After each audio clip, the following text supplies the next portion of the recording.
Hoy vamos a hablar, o vamos a continuar, con la toma de elecciones. Entonces, decíamos la vez pasada, lo poníamos así.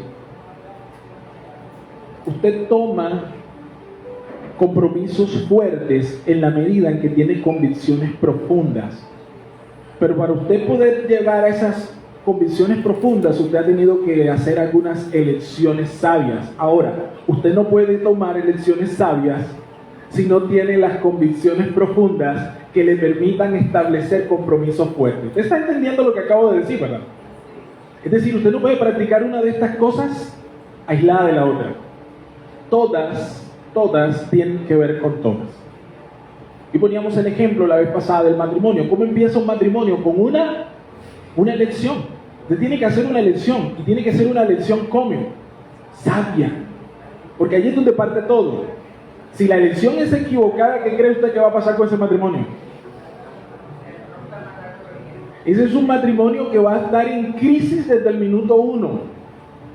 Hay matrimonios que todavía no han empezado y ya están en crisis.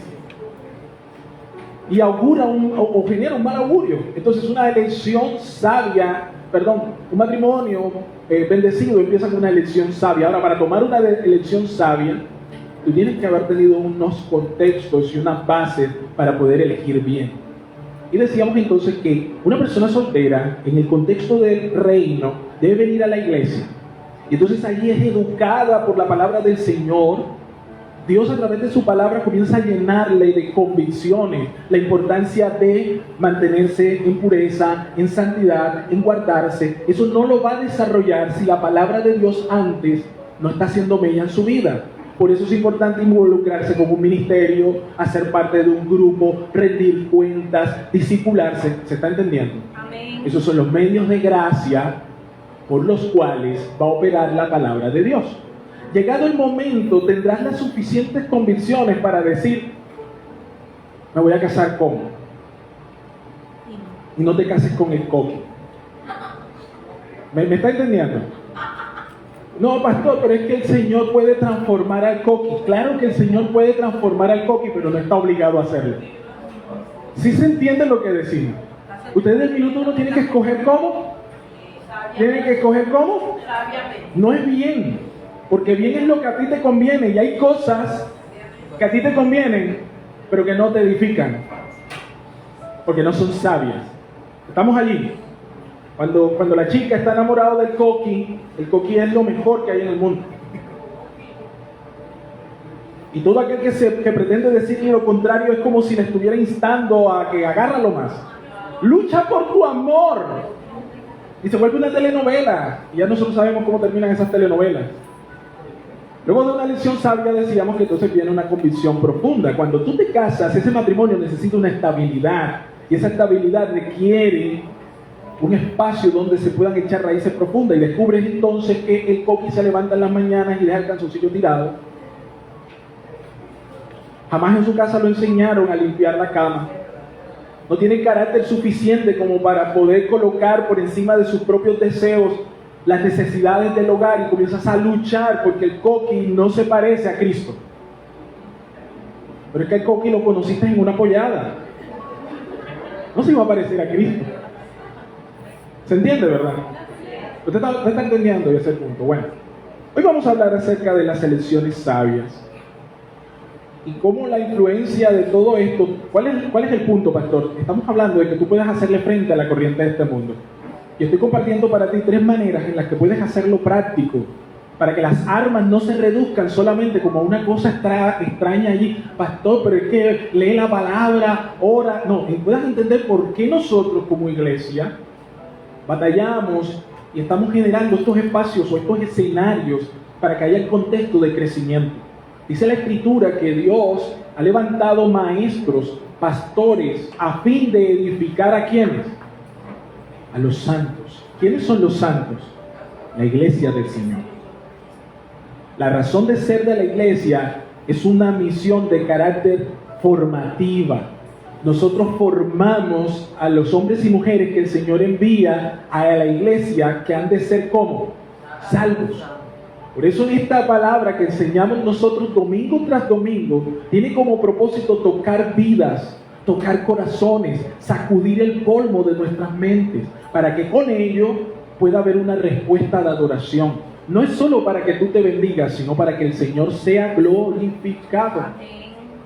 Entonces, venimos a esa influencia y estamos nosotros creando compromisos fuertes, convicciones profundas, y ahora vamos a ver elecciones como sabias, elecciones sabias. La vida se compone de una serie continua de decisiones desde el momento que nos levantamos hasta el momento que nos acostamos por la noche. Muchas de estas elecciones tienen consecuencias morales. Por ejemplo, y aquí permítame hacer algo claro. La ruta que usted escoge para ir a su trabajo o ir al colegio o la universidad en la mañana, cada mañana, quizás no sea una elección significativamente moral. Ojo con lo que voy a decir. Pero los pensamientos que usted elige tener mientras va en el recorrido de ese transporte, o si usted es el que conduce, la manera en la cual usted decide conducir, esas sí son elecciones de carácter ¿cómo? Moral. Uy, pastor, ya se va a meter desde temprano en la mañana.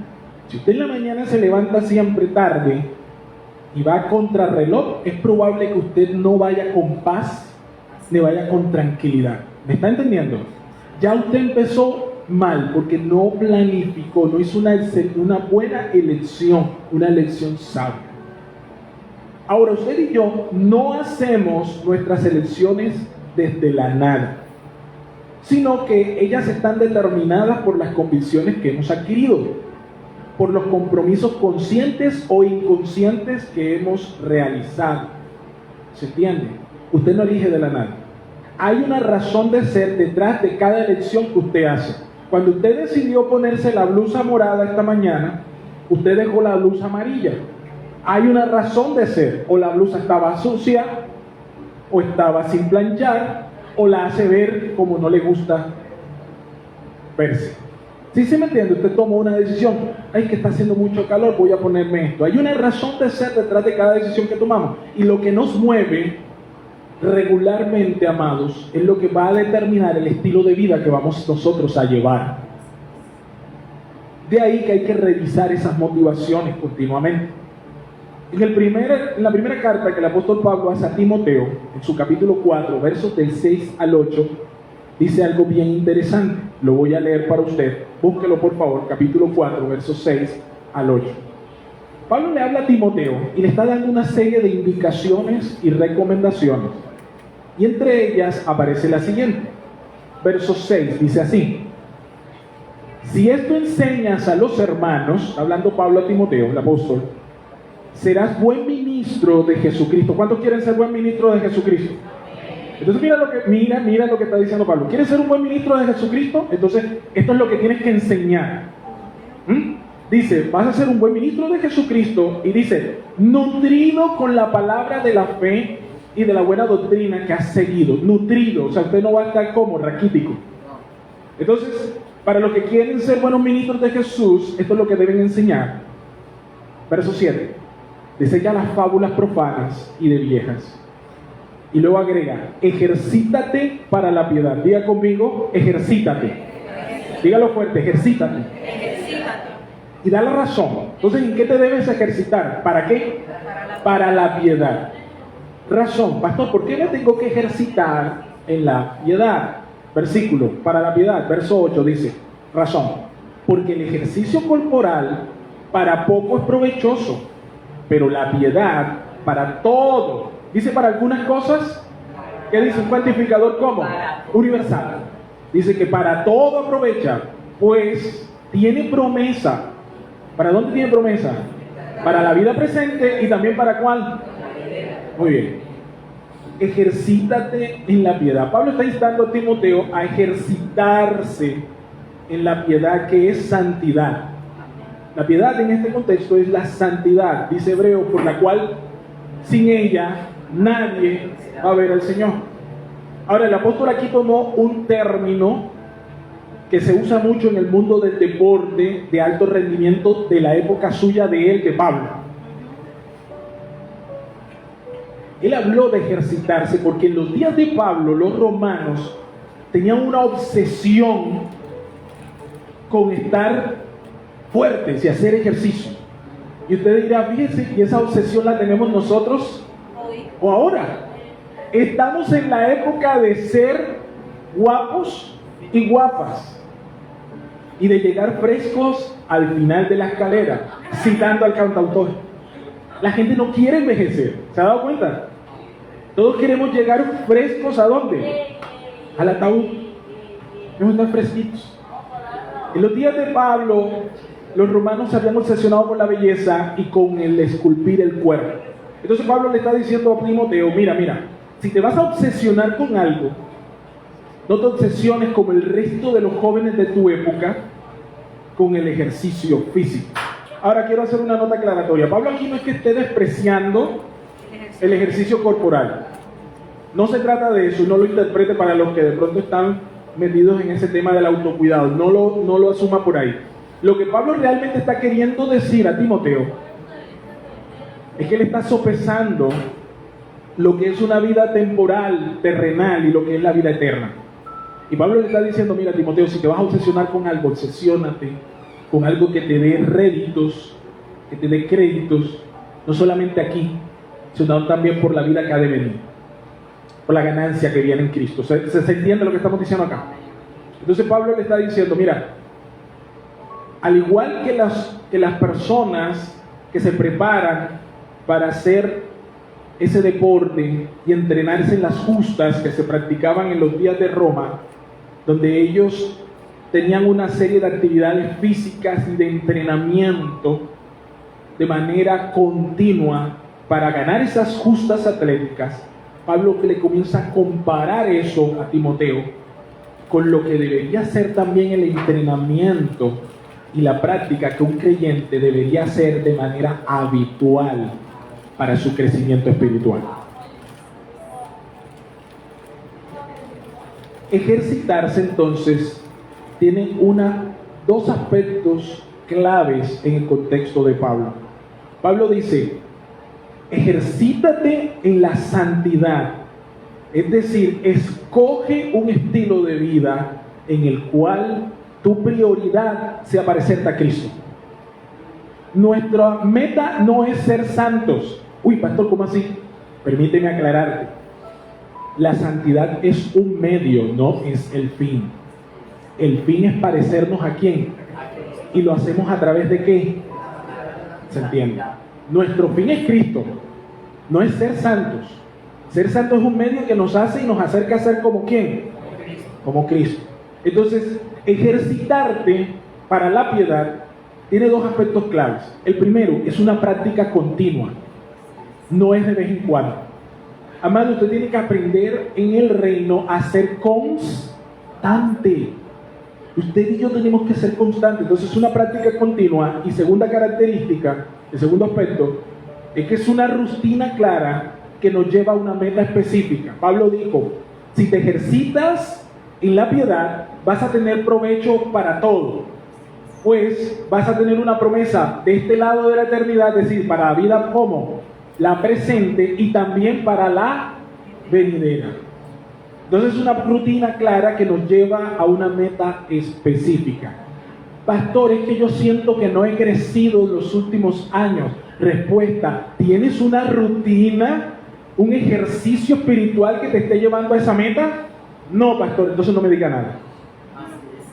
¿Sí? No más preguntas a su señoría. Hay gente que quiere crecer espiritualmente y quiere que el pastor lo ore. Pastor, transfiérame su unción. Eso no es serio y eso tampoco es bíblico. Uno no ve a Pablo recibiendo unciones por ahí, haciendo la obra del Señor. No, uno ve a Pablo padeciendo, sufriendo penalidades como buen soldado de Jesucristo. ¿Usted me está entendiendo, verdad?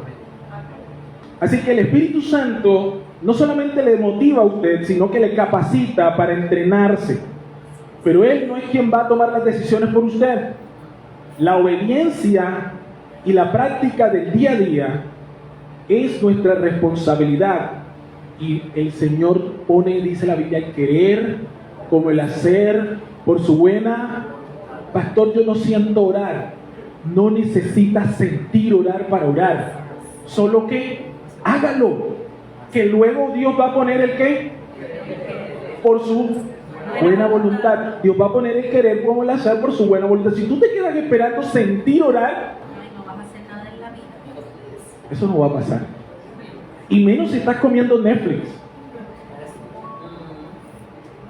Si estás hablando con el coqui, chateando con el coqui. Menos si usted está consumiendo programas de opinión y escuchando cómo Petro tiene el país patas para arriba y cómo esto está hecho a la loca y ahora cómo Donald Trump está acabando con el mundo. No sé si se entiende. Su corazón va a estar metido en las cosas en las cuales esté su tesoro. Entonces usted no va a tener sensación para orar si usted no hace una pausa y se resetea. Usted tiene que resetearse. Y eso es un acto de la voluntad. Yo tengo que decir, Señor, hoy hasta aquí hago un paro. Miren, la estadística de hoy es que los varones cristianos nos cuesta trabajo crecer en la obra del Señor. Y en gran medida es porque no somos disciplinados con los medios de gracia que el Señor pone. Ejemplo, ¿quiénes vienen más a la iglesia? ¿Y dónde están los varones? Pero hay tiempo para ir a ver, para ir a ver al Real Cartagena. Dios los guarde. ¿Tienes tiempo para ver sufrir a tu equipo del almanaque, pasando vergüenzas públicas? El millonario, el junior. ¿Tienes tiempo? No es nada particular para el hincha de Millonario que está hoy aquí, al cual miraré de manera disimulada. Lo que quiero decir es que nosotros los varones con mucha facilidad somos desviados en nuestra atención de las cosas venideras y somos muy fácilmente seducidos por aquellas cosas que requieren de nuestra atención y de nuestra disciplina. Para muchos varones es mucho más fácil ocultarse detrás del trabajo de su esposa desde el punto de vista espiritual. En estos días conversaba con alguien que me decía, pastor, pero yo no le pongo problemas, hablaba de su esposa, para que venga a la iglesia cuando él no viene. Y yo le digo, es que eso no es lo que la Biblia enseña. Exacto. No te vamos a aplaudir porque no le pongas problema a tu esposa para congregarse. Te aplaudo cuando te levantes espiritualmente y seas tú quien tomes la iniciativa en tu casa a nivel espiritual. ¿Se está entendiendo? Entonces, Pablo aquí comienza a ilustrar, fíjense, vamos a Efesios capítulo 4, versos 25 y 32, y comienza a ilustrar ese tipo de lecciones en el día a día. Entonces ahora vamos a ver la practicidad de estas cosas. Quiero aclarar que el hincha de Millonario aquí es un ser serio. Su único error es ser hincha de Millonario, pero bueno. Efesios capítulo 4, versos 25 y 32 dice así. Pablo está hablando a la iglesia. Dice, por lo cual, y empieza un listado de cosas prácticas. Escuchen con atención. Por lo cual, desechando la mentira.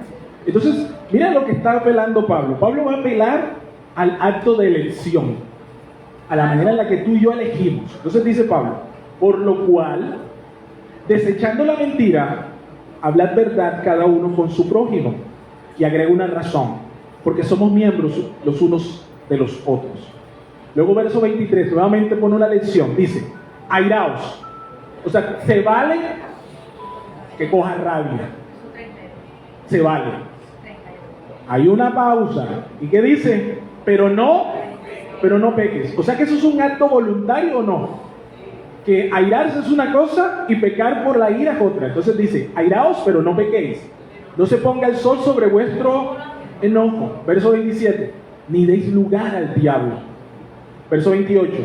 Y el que hurtaba, no hurte más, sino que trabaje, haciendo con sus manos lo que es bueno, para que tenga que compartir con el que padece necesidad. ¡Wow! Ni siquiera se conforma con que no robe, sino que además lo eleva en virtud. No solo no robes, y ahora lo que vas a hacer es poder compartir virtud. Verso 29. Ninguna palabra corrompida salga de vuestras bocas, sino la que sea buena para la necesaria edificación, a fin de dar gracias a quienes, los oyentes. Verso 30. no contristéis al Espíritu Santo de Dios, con el cual fuisteis sellado para el día de la redención. 31. Quítese de vosotros toda amargura, enojo, ira, gritería, maledicencia y toda malicia. Antes, sed benignos unos con otros, misericordiosos, perdonándoos unos a otros, como Dios os perdonó a vosotros. ¿En quién? Entonces, básicamente lo que Pablo está haciendo aquí es que tú y yo debemos hacer una elección día tras día, minuto a minuto. Tú y yo debemos elegir entre decir la verdad o practicar la mentira. Esa es una elección. Usted debe elegir entre tratar con la ira o dejarla arder hasta que Satanás incluso tome el lugar a través de ella. Usted debe elegir entre ser íntegro con sus finanzas o actuar deshonestamente, defraudando con ellas. Usted debe elegir entre compartir con los que tengan necesidad o malgastar sus recursos o hacerlo solamente en usted mismo. Usted debe escoger, debe elegir entre hablar solo lo que sea provechoso para los demás o hablar neciamente. Esto es levantar críticas, chismes, quejas, etcétera, etcétera. Usted debe elegir entre ser bondadoso, compasivo y perdonador o albergar ¿qué cosa? Resentimiento, ira y amargura. ¿Esas son elecciones, sí o no? ¿En cuántas se escacha usted al día? Míreme acá.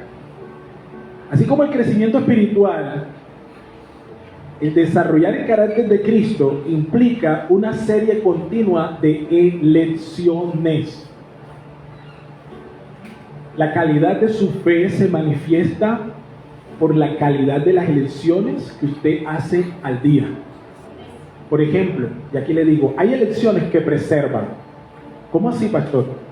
Miren, hay momentos en donde yo he decidido en mi corazón no ir a una parte, no hacer cierta vuelta, y estoy peleando en mi corazón porque no la quiero hacer, porque ya comencé a argumentar en mi cabeza que si voy ya me va a pasar esto, va a pasar lo otro, y de repente viene la sierva que el Señor ha puesto en mi vida, la ayuda idónea, y me dice, mi amor, no, ves, hazlo, haz el esfuerzo, sal de eso. Y yo voy como refunfuñando y casi como cuando Pedro le dijo al Señor, tírala de este lado. ¿Se acuerdan? Cuando estaban pescando y Pedro le dijo, Señor, pues llevo toda la noche tirando la red. ¿Me vas a enseñar tú a mí? Tú eres carpintero, yo soy ¿qué? Pescador. Tú sabes de madera, yo sé de agua. Yo sé de mar. Pero, dice Pedro, pero en tu nombre, porque tú me lo pides. ¿Sí o no? Porque tú me lo pides. Yo no tengo convicción, no tengo deseo, no tengo motivación. Pero como tú me lo pides, yo lo voy a hacer. ¿Qué dice la Biblia que pasó con Pedro? Tiró la red y esta estaba que se rompía y que la barca se le volteaba. Bueno, hay momentos donde usted toma elecciones, a lo mejor sin una convicción tan fuerte, con muy poca motivación, lleno de muchas dudas, pero en obediencia. Y quiero decirle, y usted lo sabe así, que pasa que cuando toma esa elección, después viene y dice, ay, ve, ¿verdad que sí, mi amor? Valió la pena que yo fuera a eso. Mira, si yo no hubiera ido, hubiera pasado esto y aquello. Hay momentos en los que usted debe decidir o elegir, no tanto por lo que usted sienta, sino porque es lo correcto de hacer. Porque nadie dice amén. Hay momentos donde usted tiene que elegir porque es lo correcto para hacer. No porque sea lo conveniente, sino porque es lo correcto, lo que el Señor espera de usted. Míreme acá. Por medio de las elecciones que tomamos día a día, desarrollamos hábitos de vida que nos acerquen o nos alejen de Cristo.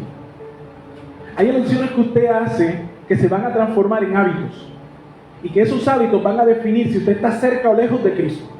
No es la unción del predicador, no es la iglesia a la que usted asiste, no es la poderosa alabanza, sino las decisiones que usted está tomando. Y esas decisiones que usted toma, recuerde que se basan en convicciones profundas. Y esas convicciones profundas son las que lo llevan a tomar compromisos fuertes. Las elecciones sabias responden a las convicciones profundas. Y usted y yo hemos desarrollado en la palabra del Señor a través del tiempo y de las disciplinas espirituales esas convicciones. Así que cuando llega la hora, el Espíritu Santo hace agarre de esas convicciones que usted ha venido desarrollando, de esas prédicas que usted ha escuchado, de esos sermones que ha recibido, de las amonestaciones por las cuales ha sido pastoreado, de los devocionales en los que usted ha incurrido, de las oraciones que han sido expuestas. ¿Se entiende? Es un cúmulo de cosas, no es una sola. Y cuando llega el momento, entonces todas estas cosas que son como una tierra, es lo que le va a dar fundamento a esa elección que usted está por hacer. Y es cuando usted dice, no tengo ganas de levantarme, pero lo voy a hacer. Porque aunque no tengo ganas, yo entiendo que esto es lo correcto. Es lo correcto. Miren, pastor, ¿y usted de dónde saca eso? Mire a Cristo, que es nuestro propio modelo. Cuando Cristo iba hacia la cruz del Calvario, no nos deja ver claramente la Biblia que Jesús tuvo también una batalla. En medio de esa batalla, Jesús comienza a practicar una disciplina espiritual. Dice la Biblia que llegado la hora, se levantó él y tomó a 3 de sus discípulos, a 3 personas cercanas de su corazón, de su sandunga, de su check it out, eres mi pana. Gente que edifica, ¿no? No se fue con el coco, se fue con Pedro, se fue con Juan y se fue con ¿quién más? Con Santiago. Y se fueron y se retiraron. Y dice la Biblia que entonces él les dijo, acompáñenme a orar. Y él comenzó a orar. ¿Cuál fue la oración que hizo Jesús? Una oración en la cual estaba involucrado lo que él sentía y quería, pero lo que era su convicción, que estaba fundamentada en la voluntad del Padre. El Señor decía, Padre, pasa de mí esta copa, pero que no se haga mi voluntad, sino... Y no dice la Biblia que lo oró una vez, no dice que lo oró 2 veces, dice que al menos fueron 3 veces las que menciona, y dice la Biblia que se pasó toda la noche orando, toda la noche velando. Entonces esto me enseña un principio: las elecciones sabias no se dan espontáneamente, son el resultado de un trabajo previo. Cuando usted viene aquí los domingos, Dios lo está preparando. Cuando usted se mete en oración, Dios lo está preparando. Cuando usted está recibiendo el mensaje, cuando usted está entregando su corazón, llegado el momento, saldrá a luz su convicción a través del tipo de elecciones que usted se atreve a tomar. ¿Se entiende? Sin ese proceso, amado, sus elecciones ya están condicionadas y ya están estrelladas. La razón por la que no avanzamos en el reino es porque no tenemos claro este procedimiento. La iglesia no transforma a nadie, amado. Nadie va a ser transformado por venir a la iglesia. Pastor, entonces ¿puedo no venir? No. Pero usted está diciendo que la iglesia no transforma a nadie. Sí, pero si no vienes a la iglesia, estás condenado a nunca transformar. ¿Dónde vas a recibir? Es la palabra, es ministrada en un contexto que se llama congregación de los santos. Las disciplinas espirituales se practican y se fomentan en el marco de un contexto llamado iglesia. Será un pastor, un ministro, un líder quien te convoque en ocasiones cuando tú no quieres, cuando tú no deseas, cuando no te nace orar. Y allí te levantas. ¿Por qué? Porque el Señor te está buscando a través de ¿quién? De sus ministros y pastores, líderes que coloca para ti. Del mismo modo como un papá levanta al hijo que en la mañana que no se quiere levantar para el colegio. Pregúnteme cuántas veces Pablo no quiere ir a clase. Ahora imagínate que yo le ceda cada vez que él no quiere ir a clase. ¿Pierde qué? Pierde el año. Pero usted como buen padre que entiende que el deseo de su corazón suyo, de su hijo, no es compatible con el propósito, usted en amor resiste. Mamá, no quiero levantarme, que ahora yo me levanto. El hijo mío tiene que ir los sábados a estudiar. Eso le ha dado duro. Cada vez que se levanta un sábado, se levanta molesto. Él toma la decisión de hacerse el pesado. Cada cierto tiempo, estos sábados nos coinciden. Escúcheme acá. Se levanta Pablo y ese mismo día tiene que salir del colegio. Ayer, por ejemplo, teníamos que recoger notas con él, un reporte. Luego llevarlo a la cuestión de los brackets. Y luego venir aquí a la iglesia. O sea que ese muchacho llegó con el uniforme del colegio, se cambió acá. Y nosotros como padres tenemos siempre la tentación, hombre, pero por un sábado que se pierda el servicio de jóvenes, porque ese es el más fácil de... Y Satanás te dice así al oído, oye, pero el pelado ni siquiera ha pisado la casa, no le da tiempo ni de almorzar. Manuel es tu vale, él te va a entender. Si tú le dices que él no vino por esto, él no se va a molestar. ¿Me está entendiendo? Licencias. Entonces, ¿qué pasa? Que yo le mando un mensaje a él y yo le voy a decir una cosa. Si yo le cedo ese día con esa licencia, ¿ustedes creen que el otro sábado no va a tener la misma necesidad? Esos negocios salen mal. Cuando usted comienza a negociar los principios, usted ya no está eligiendo, usted ya está siendo arrastrado por la corriente de este mundo. ¿Se entiende lo que estamos hablando? Es una lucha, pastor. Imagínate, si uno que es pastor y está metido en este cuento y le toca batallar. O sea, yo digo, caramba, ¿cómo le hace el que nada más viene cada 15 días? Y que además cuando viene aquí se va para el patio a tomar agua y tomar tinto. Y no te recibe ni la prédica. Y un caramba, con razón es que están tranquilos porque van como el concho allá, ¿ves? Van por el caño Guarangola dando la vuelta. ¿Se entiende? Ay, Jesucristo. Escúcheme. Amado hermano, yo tengo una carga como pastor. Y se lo digo, de verdad, yo se lo digo. Mi intención no es llenar la iglesia de gente. Mi intención es llevar gente al cielo. Presentarlas a Cristo. A mí no me van a dar un bono por cada persona que venga acá. No me lo van a dar. Es más, para cada persona nueva que llega es una carga. Cada vez que yo te conozco y eres nuevo, yo comienzo a sufrir. ¿Cómo va a discipular? ¿Cómo se va a discipular? ¿Cómo va a crecer? Miren, ustedes no lo saben, pero ayer aquí en los negocios de mi padre estaba con un hermano acá aquí en la iglesia, ustedes no lo saben. Yo me reuní con un hermano y estábamos de una u otra manera pensando cómo activar la vida de ciertos hermanos que están aquí. Ustedes no lo saben, pero Dios puso carga en 2 personas para levantarlos. Esto no es un juego, yo no me lo tomo como un juego, yo no estoy jugando al evangelio. Yo juego, no, yo estoy metido con el Señor hasta que Él me lleve. Por eso mi insistencia, amado, que usted tiene que empezar a ser consciente de que hay una corriente que lo está empujando de manera contraria. Que cuando usted se levanta en la mañana no es casualidad que pasen ciertas cosas. Que usted tiene que ser intencional en ir en contravía. Papás que estamos aquí, nosotros tenemos que enseñarle a nuestros muchachos, a nuestras muchachas, la importancia de tomar decisiones, elecciones, pero sobre todo la importancia de tomar elecciones inspiradas en el Señor. Miren, usted no es responsable de las elecciones de su hijo. Lo dije. ¿Por qué no dijo amén?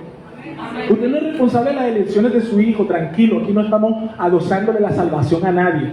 Pero nosotros tenemos que estar comprometidos a fuego de que mientras tengamos vida, salud y estemos respirando, les vamos a estar instruyendo en el temor de Jehová, en el temor de Jehová. Hagan lo que ellos quieran hacer, pero estamos nosotros ahí, siendo esa roca, ahí, amándolos y con ellos, amándolos y con ellos, amándolos y con ellos. ¿Hasta cuándo, pastor? Hasta que te lleve Jehová. Amén. Así es. Pastor, pero es que ya mi hijo tiene mujer e hijo. Agárrelo de ese cuello, agárrelo de esa cabeza y háblele palabra. Amén. Porque todavía usted tiene autoridad en él. Miren, muestra, cuando ellos están caídos, escúcheme acá, cuando ellos están caídos, ¿a dónde recurren? ¿Al papá y a la mamá o no? Ah, bueno, entonces si tienen cara para ponerle a uno cuando están caídos, entonces también tienen que recibirle lo que uno tiene que compartir. Pedro y Juan dijeron, no tengo ni oro ni plata, de lo que tengo. ¿Y qué le dio? En el amor de Cristo. Lo levantó, ¿no? Lo levantó. Apuntes finales de esta enseñanza. Escúchenme acá. Entonces hemos entendido lo que significa escoger elecciones como sabias. Muy bien. Apuntes finales. Quiero ilustrar este pensamiento porque hay una parte gris. Esto no es tan fácil. Porque si todo fuera blanco y negro, pues sería re fácil. Pero hay grises, amado, hay grises. Y ahí es donde el nivel de dificultad se pone bravo. Quiero ilustrarlo así. Esto es un apunte final. Hace mucho tiempo como pastor he estado ministrando, obviamente ha sido parte del trabajo que Dios me ha mandado a hacer, ministrar matrimonios, parejas. Miren, esa es la cosa más difícil que hay sobre la tierra. Eso es como uno ir a Chernobyl sin ningún tipo de protección. Eso es radioactivo. Uno se mete con las parejas y es como si abrieras un búnker y estuviera ahí el centro, ¿verdad?, del reactor haciendo uno ya hasta se ve, eso ya queda como unos rayos X, uno ya hasta se ve los huesos de la radiación. Miren, es algo difícil, pero yo confío en que el Señor dará la respuesta a cada matrimonio, pareja que viene siempre a Él, no a mí, a Él. Entonces, en esa situación destaco alguna vez una pareja, primero se me acerca un varón y me comenta que tiene necesidad de compartir una situación. Este varón me dice, pastor, me está pasando esto. ¿Qué es lo que le estaba pasando? Le estaba generándose una incomodidad respecto a su esposita, porque había una persona que desde tiempo, cuando incluso estaban ellos de novio, era una persona que era muy cercana a su esposa, era un amigo. Cuando se casaron, esa persona siguió estando allí y nunca fue un problema. ¿Hasta cuándo? Hasta que ya llegado cierto tiempo de matrimonio, él comenzó a notar que su esposa estaba tomando bastante tiempo con esta persona y que esta persona se estaba involucrando en espacios donde él ya no entraba. Me está siguiendo aquí. Entonces, llegado el momento, él quiso confrontar la situación, pero lo que encontró fue una muralla, un choque. Su esposa se blindó diciendo, no, mira, estas son cosas tuyas, ideas tuyas, y que tú no me dejas hacer, en fin, todas las cosas que hoy escuchamos de las mujeres empoderadas y liberales de este mundo. Es que tú no me das mi espacio, que esas son tus inseguridades, te estás volviendo radioactivo. Entonces, esta persona viene y me dice, pastor, no sé qué hacer, estoy desesperado, ya la situación se me está saliendo de control y estamos teniendo desavenencias a nivel de matrimonio. Entonces, bueno, yo le di algunas instrucciones desde el punto de vista bíblico a él, pero siempre que trato de trabajar con este tipo de situaciones de pareja, a mí no me gusta andar con una de las partes, porque toda historia tiene un lado A y siempre hay un lado B. Entonces le dije, mira, necesito hablar también con tu esposita y vamos a reunirnos con pareja. Y bueno, para no alargar la historia, estuvimos ministrando. Quiero adelantar, esa pareja ya subsanó su crisis. Por eso la estoy compartiendo. Ahora no se ponga a averiguar cuál es. ¿Cuál será? Ese debe ser Marisol y Carlos. A usted no le importa quién es ilustrar el punto. Así que nos sentamos y comenzamos a hablar y comienzo a compartir la palabra del Señor y a escuchar el relato. Y en un punto cuando estaba hablándole acerca de lo que la Escritura enseña respecto al comportamiento y las maneras edificantes en las que una esposa se debe mover, llegó un punto en que me lanza y me expertora esta situación. Me dice, pastor, es que yo no veo qué es lo malo que estoy haciendo. Si yo recibiera 20,000 pesos, 10,000 pesos por cada vez que me expertoran esta frase, yo tendría una casa. Esta frase aparentemente cargada de argumentación que pretende de alguna u otra manera disipar la culpa, es una frase muy arraigada en la corriente de este mundo. Es una clásica entre las clásicas. Pastor, yo no sé qué es lo malo que estoy haciendo. Y entonces aquí es cuando uno entiende que la persona no le ha amanecido ciertas cosas. Y es muy difícil luego para uno como pastor ministrar desde esa perspectiva, porque le toca a uno echar las bases que no hay. La razón por la que no identifica las circunstancias que está viviendo esta esposita es porque no hay unas convicciones profundas. ¿Usted me está entendiendo? Ya se puede imaginar por dónde va el asunto. Mírenme acá. En 1 Corintios capítulo 10, verso 23, se nos dice algo bien significativo al relación de las elecciones sabias que usted y yo tenemos que tomar. 1 Corintios, si lo están mostrando allí, ¿sí aparece ahí el texto? 1 Corintios capítulo 10, verso 23. Cuando esté proyectado me avisan, porque quiero que todos estén allí centrados. 1 Corintios 10, 23. Ya usted lo tiene, listo. ¿Qué dice ese texto? Va a leerlo con calmita. ¿Qué dice ese texto? Todo me es lícito, coma, pero no todo me es lícito. Míreme acá. Este texto paga la entrada. Por esto vino usted hoy. Mire, permítame expresarlo de esta manera, amados. Existen situaciones que no son explícitamente pecaminosas. Oído con lo que estoy diciendo y quiero que usted preste atención porque esto es lo que marca la pericia del conductor. Escúcheme, en los detalles está la excelencia. Existen situaciones que no son explícitamente pecaminosas. Incluso situaciones que te son lícitas, pero que debes elegir apartarte, elegir salir, elegir dejar pasar. ¿Por qué, pastor? Porque no son convenientes para tu edificación y podrían eventualmente llevarte prisionero ¿de dónde? Del pecado. ¿Usted lo está entendiendo? Vamos a ampliarlo más. Escúcheme. Regreso a la ilustración con lo que estaba compartiéndole a esta pareja. Escúcheme acá. De ese texto se deriva lo siguiente. En una pareja de casados,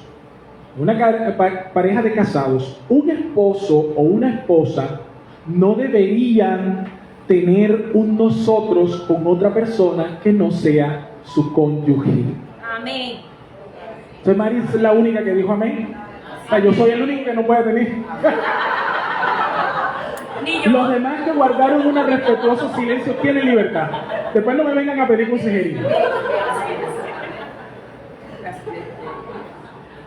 Y hay algunos que se pusieron rojitos, ¿verdad?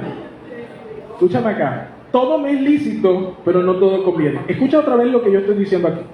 En una pareja de casados, un esposo o una esposa no deberían tener un nosotros con otra persona que no sea su cónyuge.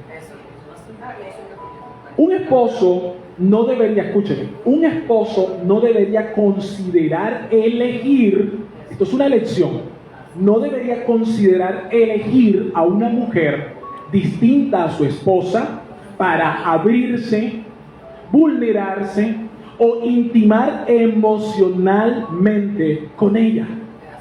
No debería, es una elección. Una esposa no debería elegir a un hombre distinto a su esposo para abrirse, vulnerarse e intimar emocionalmente con ella. Pastor, ¿por qué? Permíteme ilustrar. Porque no conviene para la salud de tu matrimonio. Porque genera distancia y exclusión del cónyuge no involucrado. Porque no edifica en el crecimiento y progreso espiritual de ambos y pone tropiezo en la relación. Le decía a la esposita: pastor, pero ¿qué es lo malo que yo estoy haciendo? Es que yo no estoy teniendo una aventura, no estoy siendo adúltera y ciertamente no lo está haciendo en la perspectiva sensual de este mundo. Escúcheme, cuando tú incluyes y decides elegir a una persona distinta a tu cónyuge para involucrarte emocionalmente con ella, te pones en riesgo. Te pones en riesgo. Escúchame. Pues abre puertas a la tensión romántica. Quizás ella no tiene tensión romántica con el amigo, pero yo no puedo saber si el amigo tiene tensión romántica. Y como eso no lo sabe ella, por ende tampoco lo controla. ¿Sí se entiende lo que estamos hablando? Yo veo mucha tensión ahora. Estoy hablando de las elecciones, ¿no? Estoy poniendo solo un ejemplo aplicado. Pues abre puertas a la tensión romántica y a pasillos que no sabemos a dónde conducen. En este punto, esto es un buen termómetro que mide cómo está la temperatura de nuestras profundas convicciones, de nuestros fuertes compromisos y de las elecciones sabias. Le dije: esposita, lo que tú estás haciendo no es un pecado directo, pero te estás poniendo en una posición riesgosa. Y mantenerte allí es un acto de necedad. La Biblia dice que la mujer sabia edifica su casa. no más pregunta a su señoría. ¿Se entiende? Eso significa que si tú persistes, estás actuando como Neciamente. neciamente. Y ese mismo texto agrega, más la necia con sus manos, ¿qué pasa? La derriba. Destruye su casa. Esa es una aplicación práctica de las elecciones sabias. Pastor, pero aquí está hablando de la mujer, aplíquelo en sentido inverso también con el varón. Eso aplica igual. Así Pastor, entonces, ¿qué significa eso? Que usted tiene que entender que hay cosas en las cuales usted deberá elegir de manera sabia, no porque sean un pecado per se, sino porque no le van a edificar a su vida. No venir el domingo no es un pecado, pero hacerlo un hábito te va eventualmente a arrastrar al pecado. ¿Por qué nadie dijo amén? Diga al menos allá. Dice, ay, menos mal que ya se acabó la predica. Así es, amado. Gracias al Señor. Entonces, en conclusión, usted y yo debemos tomar elecciones sabias como una práctica continua que tiene recompensa. Amén. Muchas de las situaciones en las cuales nos metemos es por nuestra falta de sabiduría a la hora de elegir. Para tomar esas decisiones sabias, entonces, tú y yo debemos desarrollar convicciones profundas en la palabra del Señor y honrar esas convicciones desarrollando compromisos fuertes. En nuestro ejemplo, la esposita fue llevada a tomar decisiones y compromisos fuertes. Ella tomó la decisión de dejar a este mejor amigo que tenía. Con dolor, ruego, quebranto, hicimos el duelo, lo lloramos los dos, lo enterramos en lo profundo del mar. Había fiesta del otro lado. Ella volteaba y yo, no mires allá. Se hizo un curso de acción que incluyó compromiso fuerte derivado de una convicción. Me tomó meses trabajar en el corazón de esta hermana las convicciones necesarias para que ella pudiera tomar una elección sabia. Yo no le dije déjalo, ella tenía que tomar esa decisión. Pastor, pero ella no estaba adulterando. Evidentemente no, pero aquí no estamos hablando de ese nivel de pecado raso. Ya estamos hablando de elecciones sabias, estamos hablando de virtud, de cristianismo puro y duro. Así es. Entonces yo espero, amada iglesia, que a través de estas enseñanzas que usted ha recibido durante estas exposiciones bíblicas dominicales, haya al menos sembrado en su corazón el deseo de comenzar a reevaluarse cómo está haciendo las cosas, cómo las está llevando. Quiero que usted pueda ver la iglesia ahora desde otra perspectiva. Este no es el lugar a donde venimos los domingos por la mañana porque no tenemos otra cosa que hacer. Este es el lugar donde usted viene a ser edificado, donde usted recibe instrucción para tomar esa clase de elecciones sabias, desarrollar esas convicciones profundas en donde usted eche raíces, usted y su familia, y usted posteriormente pueda honrar eso a través de compromisos fuertes. Póngase de pie, vamos a orar, vamos a darle gracias al Señor. ¿Cuántos le dan gracias al Señor porque la prédica se acabó?